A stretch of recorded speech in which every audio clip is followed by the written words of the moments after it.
Biyahe ng mga sasakyang pandagat sa Infanta Quezon, pinayagan na ng PCG. Ang detalye sa report ni Paul Hernandez ng GMA Regional TV, Balitang Southern Tagalog.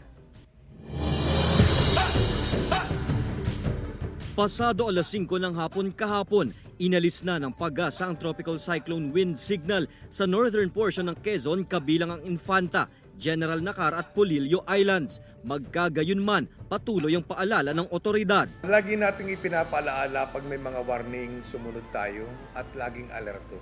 Huwag tayong magkampante, huwag tayong magtiwala sa panahon. Kahit wala ng storm signal, naka-preposition pa rin ang food packs. Pagsapit ng gabi, ganito na ang sitwasyon ng poblasyon ng General Nakar. Mangilan-ngilan ang bukas sa establishmento.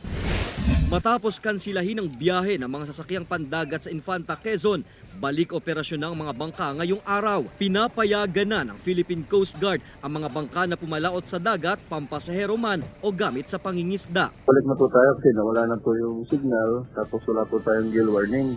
Tapos ang dagat po ngayon ay lantak po siya, maganda po ngayon ang panahon. Balik pasok na rin sa mga paaralan ng mga guro at estudyante. Bali, 2 araw po kaming nawala na ang klase, nasuspende nung pong Martes at saka kahapon.